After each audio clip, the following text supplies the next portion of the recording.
कुरुक्षेत्र में बाईपास के निर्माण के मुद्दे पर पूर्व मंत्री अशोक अरोड़ा ने सरकार के दावों की हवा निकालते हुए कहा कि बाईपास की बात हो रही है, लेकिन अधिकांश सड़कों में गड्ढे हैं। अरोड़ा ने कुरुक्षेत्र में बाईपास के मुद्दे पर कहा कि अभी भारतमाला 1 के काम भी 2024 तक होंगे। उसके बाद भारतमाला 2 का काम शुरू होगा, जिसमें लंबा समय लगेगा। अरोड़ा ने मुख्यमंत्री से मांग की कि मुख्यमंत्री कुरुक्षेत्र में बाईपास निर्माण के लिए फंड उपलब्ध करवाएं। विधायक सुभाष सुधा पर टिप्पणी करते हुए अरोड़ा ने कहा कि संभावित नगर परिषद चुनावों को देखते हुए ज्यादा दिखावा हो रहा है। अरोड़ा ने कहा कि जनता चुनावों के इंतजार में है और चुनावों में जनता भाजपा को सबक सिखाएगी। अरोड़ा ने नगर परिषद चुनावों में कांग्रेस का उम्मीदवार कांग्रेसी कार्यकर्ता ही होगा। अरोड़ा ने कहा कि पार्टी चुनाव चिन्ह पर नगर परिषद चुनाव चिन्ह पर लड़े, यह उनकी निजी राय है, लेकिन अंतिम फैसला पार्टी का होगा। पिछले काफी सालों से कुरुक्षेत्र बाईपास की चर्चाएं बहुत जोरों पर रहती हैं। विधानसभा का सत्र आता है तो लोकल विधायक द्वारा प्रश्न पूछा जाता है, जहां कह दिया जाता है कि यहाँ भी मंजूर नहीं है। बाहर आके कहते हैं कि हमने मंजूर करा दिया, और जब वहाँ से रिकॉर्ड ले आके आपको दिखाते हैं फिर कहते हैं कि मुख्यमंत्री ने लिख दिया। अभी कल ही अखबारों में एक खबर छपी थी कि जिसमें ये कहा गया है कि कुरुक्षेत्र का बाईपास मुख्यमंत्री जी केंद्रीय मंत्री गडकरी जी से मिले और उन्होंने भारतमाला 2 में डाल दिया, और वहीं से प्रेस कॉन्फ्रेंस मुख्यमंत्री ने जहां की, यहाँ पर भी स्थानीय विधायक ने प्रेस नोट जारी किया कि कुरुक्षेत्र को बहुत बड़ी राहत मिलने जा रही है, कुरुक्षेत्र का बाईपास शीघ्र बनने जा रहा है। परंतु मैं आपको बताना चाहता हूं कि कुरुक्षेत्र को बाईपास की जरूरत है, क्योंकि जैसे जैसे ट्रैफिक बढ़ता है वैसे वैसे जरूरतें बढ़ती जाती हैं।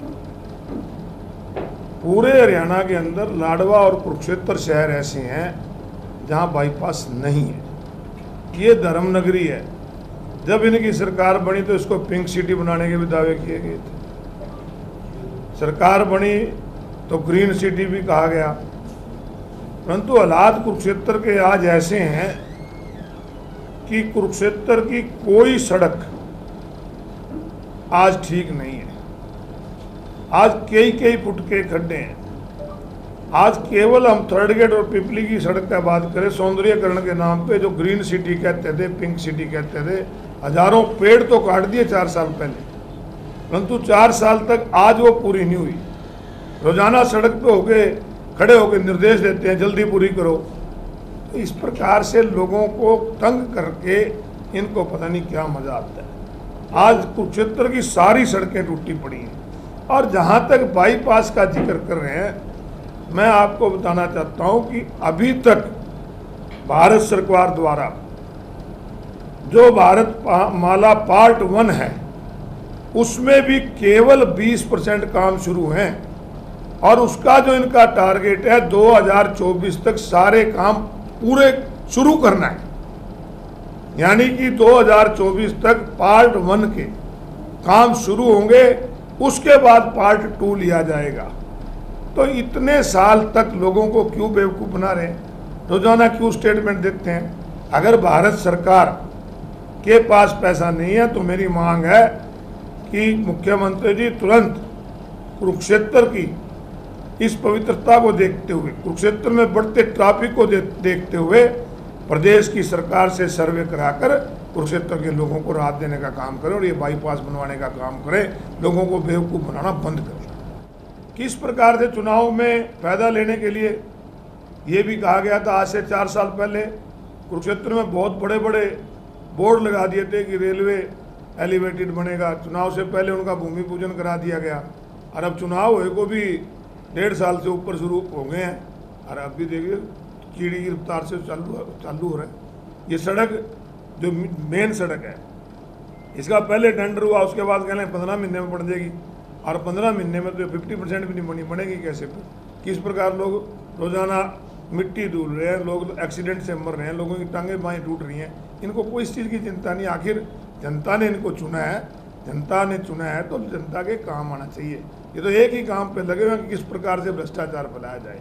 आज जितना भ्रष्टाचार कुरुक्षेत्र के अंदर है, आज तहसील में चले जाओ, नगर पालिका में चले जाओ, कहीं चले जाओ, किसी दफ्तर में चले जाओ, आज भ्रष्टाचार फैला हुआ है। जो सड़क पे पिछले 8-10 दिन से कार्यक्रम कर रहा है, विधायक जी लगातार दौरे कर रहे हैं, तो क्या इनको स्वच्छता भी नजर आती है। चुनाव आता है तो ये लोगों के बीच में गली नाली बनवाने भी जाते हैं, उससे पहले ये अनऑथराइज कॉलोनियाँ कटवाने का काम करते हैं। और मेरे से तो आपने पूछ लिया कि आपकी पार्टी का कौन उम्मीदवार होगा, कांग्रेस पार्टी का कौन होगा।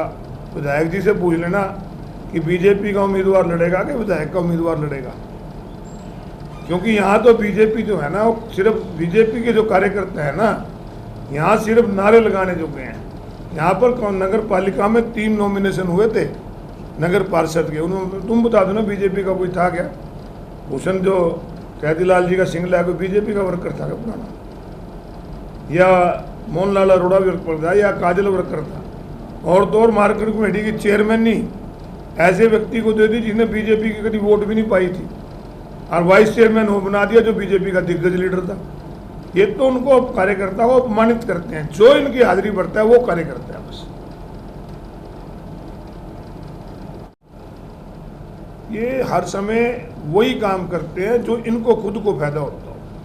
नगर परिषद का चुनाव का ड्रा निकला, उसी दिन से एक्टिव हो गए हैं, उसी दिन से कह रहे हैं अपने एमसीओ के मेरे प्रोग्राम कराओ।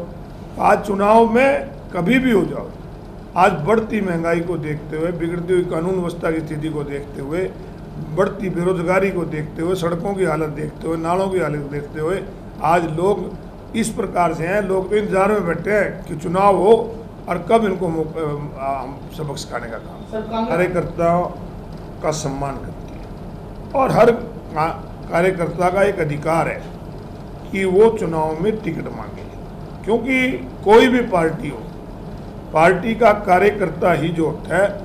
अगर कोई रैली जलसा जुलूस होता है तो वो लोग ले आते हैं। अगर बूथ पे वोट पाने की बात हो तो वो लगता है, पोलिंग एजेंट बनना हो, काउंटिंग एजेंट बनना हो तो कार्यकर्ता बनते हैं और कार्यकर्ता का अधिकार है।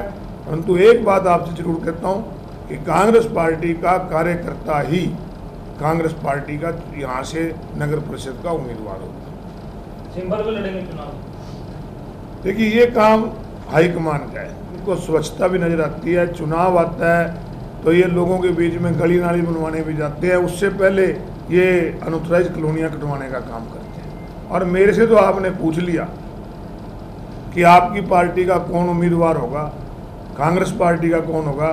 विधायक जी से पूछ लेना कि बीजेपी का उम्मीदवार लड़ेगा कि विधायक का उम्मीदवार लड़ेगा, क्योंकि यहाँ तो बीजेपी जो है ना, वो सिर्फ बीजेपी के जो कार्यकर्ता है ना, यहाँ सिर्फ नारे लगाने जो गए हैं। यहाँ पर नगर पालिका में 3 नॉमिनेशन हुए थे नगर पार्षद के, उन्होंने तुम बता दो ना बीजेपी का कोई था क्या? भूषण जो कैदीलाल जी का सिंगला है, कोई बीजेपी का वर्कर था क्या पुराना? या मोहनलाल अरोड़ा वर्कर था, या काजल वर्कर था? और तो और मार्केट कमेटी की चेयरमैन नहीं ऐसे व्यक्ति को दे दी जिसने बीजेपी की कभी वोट भी नहीं पाई थी, और वाइस चेयरमैन वो बना दिया जो बीजेपी का दिग्गज लीडर था। ये तो उनको कार्यकर्ता को अपमानित करते हैं। जो इनकी हाजिरी बढ़ता है वो कार्यकर्ता है बस। देखिए तो बच्चों टिकटों में बीजेपी में बहुत कार्यकर्ता ऐसे हैं जो बहुत लंबे समय से बीजेपी से जुड़े हैं, जिनको जब बीजेपी हरियाणा प्रदेश में इनका कोई अस्तित्व नहीं होता था तब भी वो नारे बीजेपी के लगाते थे। जब कोई टिकट लेने वाला नहीं था तो कृष्ण बजाज को टिकट दे दी, और जब राज बनने का मौका है तो इनको टिकट दे दी। कम से कम अब नगर परिषद की अध्यक्षा का चुनाव है तो बजाज साहब की वाइफ बहुत पढ़ी लिखी भी हो रहे हैं, उनको टिकट दवा दो ना। इस प्रकार चंद्रभान गुप्ता जी हैं, जतेंद्र अग्रवाल है, इनके पास जो पुराने कार्यकर्ता हैं उनके लड़ाओ ना, परंतु उनको नहीं लड़ाएंगे, क्योंकि तो कार्यकर्ता उसी को मानते हैं जो इनके घर की हाजिरी बढ़ता है। और मैं गारंटी करता हूँ कि लोगों पर जो परिवारवाद का आरोप लगाते हैं ये लोग, ये कहते हैं भी इनके जो दिग्गज लीडर हैं कि हमने हरियाणा में परिवारवाद खत्म कर दिया, हमने देश से परिवारवाद खत्म किया, एक ही परिवार का राज देश में था, एक ही परिवार का राज प्रदेश में था। लोगों पे आरोप लगाना आसान है, कम से कम अपने ऊपर तो देख लो। अब परिवारवाद से बाहर निकले ना, और गारंटी करता हूँ परिवार से बाहर टिकट दे देता, चाहे ना आजाद लड़ना पड़ी, परिवार वाला ने लड़ा होगा।